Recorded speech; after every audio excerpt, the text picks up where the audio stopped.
السلام عليك يا حبيب إله العالمين. السلام عليك يا قرة عين رسول رب العالمين. السلام عليكم يا أهل الكساء أجمعين. السلام على السادات المعصومين. السلام على جميع أنبياء الله ورسله وملائكته. السلام علينا وعلى عباد الله الصالحين. السلام عليكم جميعا ورحمة الله وبركاته. الحمد لله رب العالمين. اللهم صل على محمد وآل Muhammad. Dalam tradisi Ahlul Bait, misalnya di kalangan orang-orang Iran, Irak, Kuwait, atau orang-orang Arab sebelah timur yang menjalankan tradisi Ahlul Bait, mereka biasanya mengisi acara pernikahan dengan membaca hadithul kisah. Hari ini mungkin dimaksudkan mudah-mudahan keberkahan ini dialirkan kepada para pengantin yang sudah basi, bukan lagi pengantin baru, juga untuk dialirkan keberkahannya kepada haflah. Dalam bahasa Arab haflah itu perayaan begini, pesta syukuran seperti yang kita lakukan hari ini. Seperti saudara ketahui, hadis kisah bercerita tentang keluarga Nabi yang berhimpun di bawah Al-Kisah. Terjemahan Al-Kisah itu bahasa Indonesianya apa? Di bawah selendang, di bawah selimut, dan di situ berkumpul Rasulullah sallallahu alaihi wa alihi, Sayyidatuna Fatimah, Imam Hasan, Imam Hussein, dan Imam Ali. Tahtal Kisah, di bawah Al-Kisah itu, di bawah selimut itu. Pada saat itu juga menyusul malaikat Jibril bergabung bersama mereka. Pada saat itulah Nabi membacakan ayat A'udzubillahi minasyaitonirrajim, innama yuridullahu liyudhhiba ankum ridsa ahlal baiti wa yutahhirakum tathira. Beliau doakan mudah-mudahan Allah mencintai orang-orang yang mencintai mereka, dan mudah-mudahan Allah subhanahu wa ta'ala juga memusuhi orang yang memusuhi mereka. Dan di ujung itu berkaitan dengan mahfil yang kita selenggarakan sekarang ini. Terakhir itu Imam Ali bertanya kepada Rasulullah sallallahu alaihi wa alihi, ya Rasulullah, akhbirni ma lijulusina hada tahtal kisai minal fadli indallah. Ya Rasulullah, beritahukan kepada aku untuk kami yang duduk di sini di bawah kisah dari anugerah-anugerah di hadapan Allah Subhanahu wa taala. Nabi sallallahu alaihi wa alihi bersabda, "Walladzi ba'atsani bil haqqi nabiyya wastafani bir risalati najiyya." Maka Nabi menjawab, demi zat yang mengutus aku sebagai nabi dengan membawa kebenaran, demi Dia yang memilihku dengan risalah sebagai penyelamat. Ma dzukira khabaruna hadza fi mahfilin min mahafil akhlil ardi, dan tidak disebut riwayat ini, hadis ini dalam satu perayaan di antara perayaan-perayaan penduduk bumi. Wa fihi, dan di dalamnya jam'un min syi'atina wa muhibbina, dan dalam perayaan itu berkumpul kelompok dari Syiah kami dan pecinta kami. Jadi kalau setiap kali disebut hadis ini dalam pesta yang diselenggarakan oleh Syiah kami dan oleh para pecinta kami, illa wa nazalat alaihim rahmah, kecuali akan turun rahmat Allah kepada mereka. Wa haffat bihimul malaikah, dan malaikat menaungi mereka. Wastaghfarat lahum, dan malaikat memohonkan ampunan bagi mereka. Ila ayyatafarraqu, tidak henti-hentinya malaikat memohonkan ampunan bagi mereka sampai mereka meninggalkan majelis itu. Kata Imam Ali, idzan wallahi fuzna, Kalau begitu demi Allah bahagialah kami. Wa faza si'atuna, dan bahagialah para pengikut kami. Wa rabbil Ka'bah, demi Tuhan yang memelihara Ka'bah. Berkata ayahku Rasulullah sallallahu alaihi wa alihi, ya Ali, walladzi ba'athani bil haqqi nabiyyan wastafani bi risalati najiyya, demi Dia yang mengutusku sebagai nabi dan memilihku sebagai penyelamat umat manusia. Ma dzukira khabaruna hadza fi mahfilin min mahafili ahlil ard, tidaklah disebut berita ini, hadis ini, riwayat ini dalam satu perayaan dari perayaannya penduduk bumi, dan di situ berkumpul jam'un min syi'atina wa muhibbina wa fihim mahmumun, dan di situ ada orang yang lagi mendapat kesulitan atau kesedihan. Lalu mereka berkumpul di tempat itu bersama para pecinta kami dan mendengarkan berita ini. Illa wa farajallahu hamma, maka Allah akan menghilangkan segala kesedihannya, segala kesusahannya. Wala mahmumun illa wa kasyafallahu ghummah, dan bila mereka mendapat kesedihan, kecuali Allah akan lepaskan mereka dari kesedihan itu. Dan tidak ada yang mempunyai hajat kepada Allah kecuali Allah penuhi hajat-hajatnya. Kalau begitu, kata Imam Ali, berbahagialah kami, beruntunglah kami, berbahagia jugalah Syiah kami. Mereka bahagia, mereka beruntung di dunia dan di akhirat demi Tuhan pemilik Ka'bah. Itu akhir dari hadis Al-Kisah yang dianjurkan untuk dibacakan pada acara-acara pernikahan kita. Alhamdulillah pada waktu saya menikah dulu tidak dibacakan ini, karena saya belum mengenalnya. Saya kira semua yang hadir di sini tidak ada yang dibacakan hadis Al-Kisah ini, kecuali pengantin baru barangkali. Itu tentang hadis Al-Kisah. Hadis Al-Kisah adalah permulaan dari satu perjuangan sekelompok orang yang dalam sebuah kitab disebut Mauqibul Ahzan. Kalau bapak-bapak, kalau Pak Ade misalnya itu, untuk diketahui Pak Ade itu imam di Masjid Kumail bin Ziyad. Ahlul Bait itu dalam kitab itu disebut tempat kita beristirahat atau kumpulan orang-orang di satu tempat itu disebut mauqib. Jadi kita kan melewati mauqib-mauqib yang banyak. Seorang ulama mengatakan bahwa Ahlul Bait adalah Mauqibul Ahzan, sebuah mauqib yang hampir seluruh hidupnya adalah derita demi derita. Sepanjang hidupnya mereka adalah orang-orang yang menghadapi ujian demi ujian. Dalam bahasa Arab, ujian itu disebut bala. Karena ujian itu selalu berupa kesulitan atau kesedihan, maka kita menyebut kalau ada kesedihan atau kesulitan itu tidak kita sebut, istilahnya bukan ujian lagi, tapi mengambil dari bahasa Arab itu bala. Mari kita berdoa untuk menghindari bala, bencana. Pada bala itu artinya sebetulnya ujian. Salah satu tanda dari para pengikut Ahlul Bait, mauqib Ahlul Bait itu ialah dalam hidupnya ia akan mengalami berbagai ujian dalam bentuk bencana, dalam bentuk kesedihan. Seakan-akan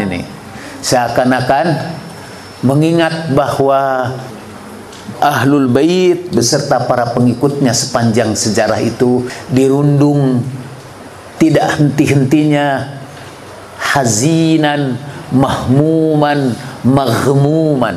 Tidak henti-hentinya mereka itu sedih, tidak henti-hentinya mereka sulit, tidak henti-hentinya mereka mengalami kesusahan. Maka kita berharap dan insya Allah seakan-akan seperti Nabi sebutkan, bagi pecinta kami dalam majelis itu Allah akan hilangkan kesulitan hidupnya, Allah akan lepaskan dari penderitaannya, karena memang madhab kita adalah madhab mauqibul ahzan, madhab yang penuh derita. Dalam Al-Quran disebutkan Hasiban nasu ayyutraku ayyaqulu amanna wahum la yuftanun. Apakah manusia mengira dia berkata kami beriman, kami ikut ahlul bait, lalu mereka akan dibiarkan begitu saja tanpa diberikan cobaan-cobaan. Jadi kalau kita menghadapi cobaan-cobaan, lihatlah apa yang menimpa anggota-anggota Mauqibul Ahzan ini. Sejak Rasulullah sallallahu alaihi wa alihi, Imam Ali, Sayyidina Hasan, Sayyidina Husain, dan para sahadat al-ma'sumin sesudahnya semua menghadapi ujian-ujian. Sebetulnya mengapa kita dipilih Tuhan untuk menghadapi ujian-ujian itu? Ada orang datang kepada Imam Ali, lalu dia mengungkapkan cintanya kepada Imam Ali. Ya Amirul Mu'minin, uhibbuk. Ya Imam, saya mencintaimu. Lalu kata Imam Ali, falyattakhidhil bala'a jilbaban. Kamu siap membungkus hidupmu dengan bala. Ambillah bala sebagai jilbabmu, ambillah bala sebagai busanamu. Dan makin besar kecintaan kita kepada para ahlul bait, makin besar ujian yang akan kita terima. Lalu sekali lagi, mengapa diperlukan itu? Mengapa diperlukan bala? Saya ini baru saja menulis artikel untuk yearbook anak-anak. Pada 14 Maret yang lalu, sebuah kota kecil universitas, biasa di luar negeri itu, universitas itu tinggal di sebuah kota kecil dan seluruh penduduknya adalah sivitas akademia. Di situ asrama mahasiswa, yang dagang juga universitas. Pokoknya itu kampungnya universitas, kotanya universitas, satu kecamatan itu satu universitas, satu keluarga universitas. Jadi pada pagi hari di awal musim semi, 14 Maret 2018, angin sejuk awal musim semi menggoncangkan penduduk Cambridge. Di sebuah rumah yang sederhana, Stephen Hawking meninggal dunia. Seorang ahli astronomi mengatakan sebuah bintang sedang melesat ke langit yang tinggi bergabung dengan kosmos. Dan Barack Obama memberikan ucapan duka cita dalam Twitternya, hashtag Presiden Obama mengirimkan, wahai penjelajah kosmos, have fun, kata. Semoga engkau bersenang-senang di langit sebelah sana. Singkatnya cerita, Stephen Hawking adalah seorang bintang yang cemerlang, yang kedua setelah Einstein. Dan Stephen Hawking membawakan banyak sekali penemuan-penemuan baru. Salah satu di antaranya, beberapa bulan sebelum ia meninggal dunia, cerita bahwa umat manusia sekarang berada di planet bumi yang berbahaya. Kita terancam, sehingga satu-satunya yang bisa menyelamatkan kita ialah kita sudah harus memikirkan mengungsi ke planet yang lain. Believe it or not. Tapi yang menarik dari Stephen Hawking itu ialah hampir seluruh hidupnya dia dirundung penderitaan. Pada waktu kecilnya, ia hidup bersama bapaknya si dokter, ibunya ini. Tapi waktu itu kekayaan keluarga mereka sedang bangkrut. Sampai dia susah untuk masuk sekolah, tidak mampu bayar iuran sekolah. Jadi dia harus didaftarkan kepada beasiswa. Itu juga gagal menerima beasiswa itu. Walaupun kata semua orang tetangganya itu merasa aneh dengan keluarga itu, yaitu kalau mereka makan, mereka tidak pernah ngobrol satu sama lain. Masing-masing sambil makan itu baca buku. Jadi tangan kanannya itu makan, tangan kirinya semua baca buku sampai selesai makan. Ucapan terakhirnya mungkin selesai makan gitu. Mungkin excuse me lalu pergi. Tapi mereka adalah para pecinta ilmu pengetahuan. To make the long story short, Stephen Hawking meninggal pada usia 76 tahun. Setelah 55 tahun sebelumnya, dokter meramalkan bahwa dia akan mati 3 tahun lagi.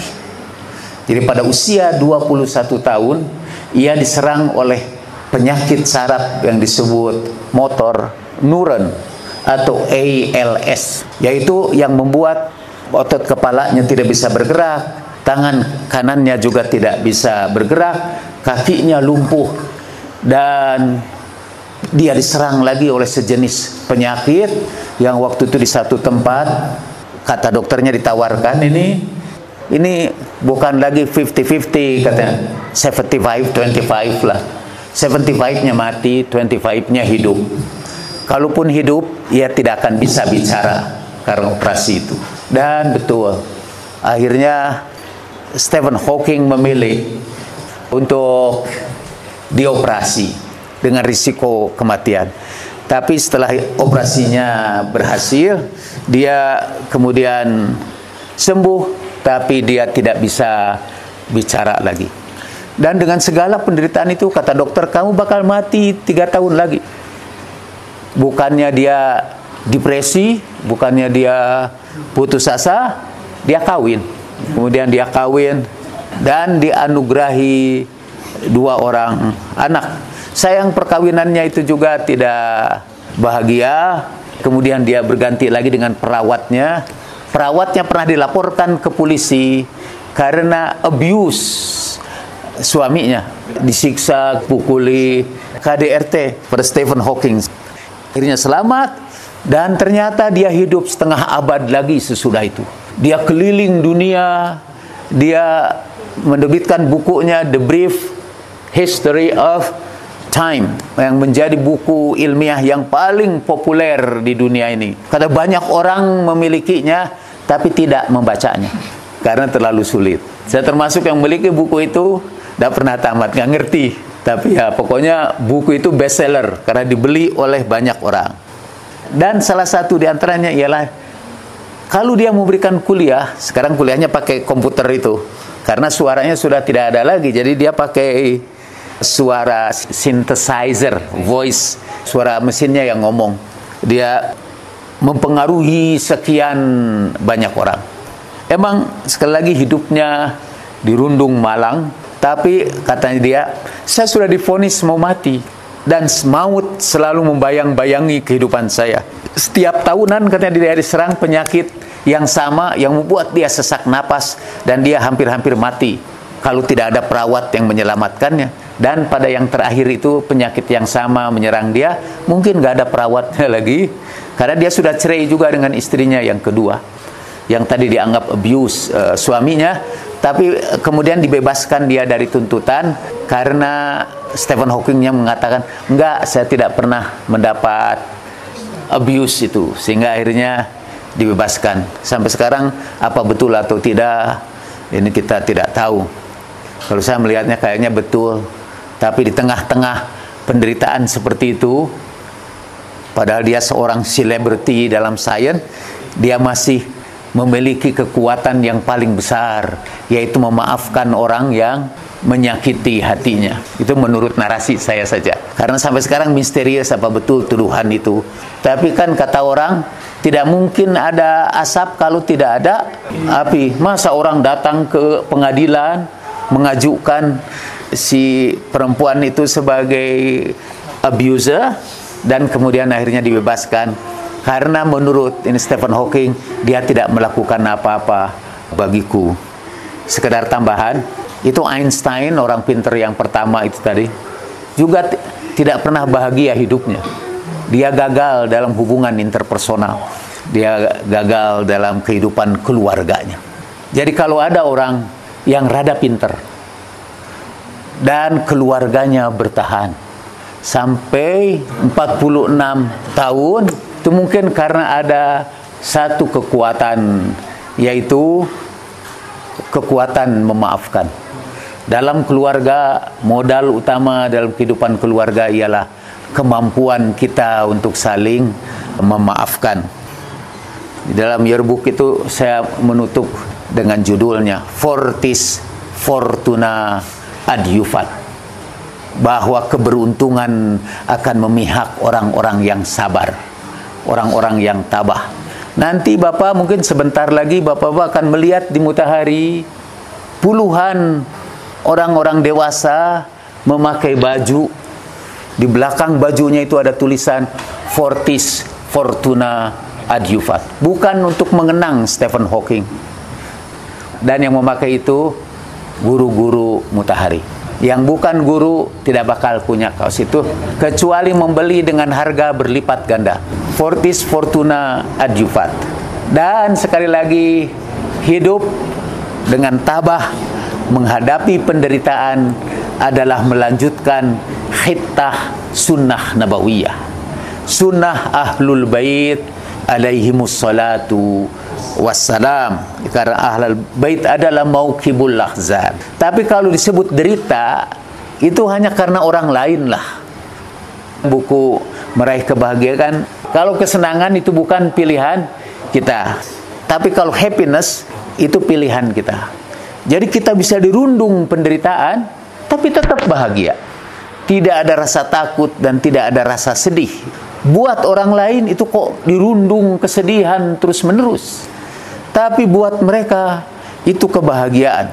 Kalau kita tiba-tiba dapat warisan, kita pasti senang. Tapi apakah kita bahagia atau tidak dapat warisan itu tergantung pilihan kita.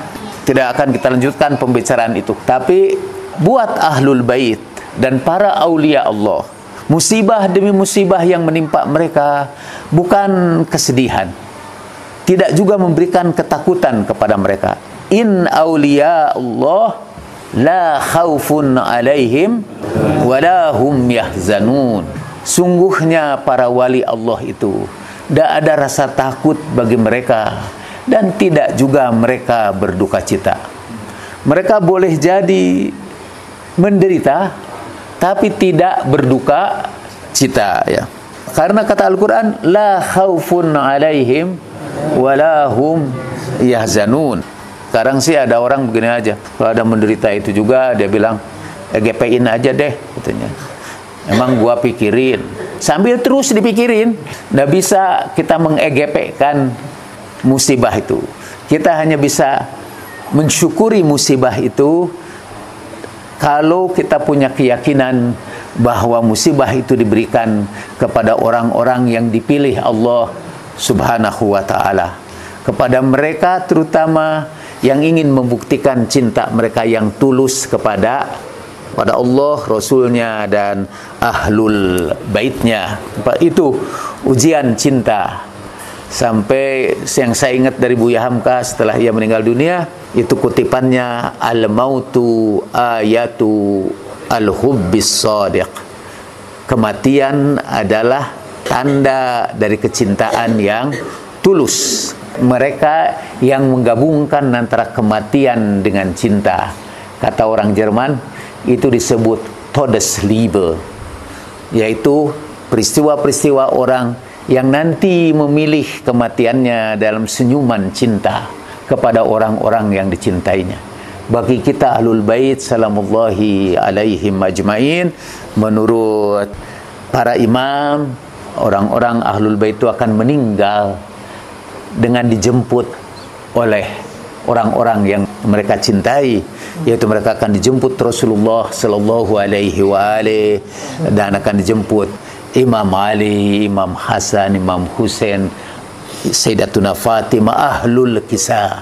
Dan kebahagiaan apalagi yang lebih besar pada saat kita kembali ke hadirat Allah, kita dijemput oleh orang-orang yang dicintai Allah dan kita cintai. Cuma emang tebusannya ialah kita harus bersedia, bersabar, menanggung bala yang menimpa kita karena kecintaan kita kepada mereka. Saya juga ingin sekali lagi mengirimkan doa yang khusus kepada Eyang Ibu Soekartina yang memperingati ulang tahunnya yang ke-76. Tadi saya ingat kepada Stephen Hawking, karena Stephen Hawking meninggal pada usia 76. Itu bukan berarti sama dengan Eyang. Kita berharap Eyang dipanjangkan usianya di dalam kesehatan, kebahagiaan dan ketaatan. Kemudian kita juga mengakhiri ini selain doa untuk pada Eyang, juga terima kasih tadi untuk Ustadz Miftah dan bapak-bapak Ustadz Miftah yang menyelenggarakan acara ini, bapak-bapak dan ibu-ibu yang berkenan menghadiri undangan ini, untuk juga sekaligus mendoakan pernikahan kami yang ke-46. 46 tahun, 4 tahun lagi itu namanya pernikahan, Mas. Sebentar lagi 46. Mudah-mudahan sampai kepada sebagaimana kita berdoa, Allahumma barik lana fi Sya'ban wa balligh ila syahri Ramadan. Ya Allah, berkatilah kami pada bulan Sya'ban dan sampaikan kami pada bulan Ramadan. Mudah-mudahan kami semua, bapak-bapak dan ibu-ibu, kami sekeluarga, Ibu Kartina, atolallahu baqa'aha, atolallahu baqa'ana wa baqa'akum bihaqqi ahlil qisa wa bihaqqi hadal majlis wa bihaqqil a'immatil ma'sumin wa bihaqqis suhada al-mukhlisin wa bihaqqil ulama'il amilin ala hadaniya wa kulli niyatin salihatin ziyadatan fi sarafin nabil mustafa sallallahu alaihi wa alihi wa la'immatit tayyibin at-tahirin wa sayyidati nisa'il alamin. Al-Fatihah.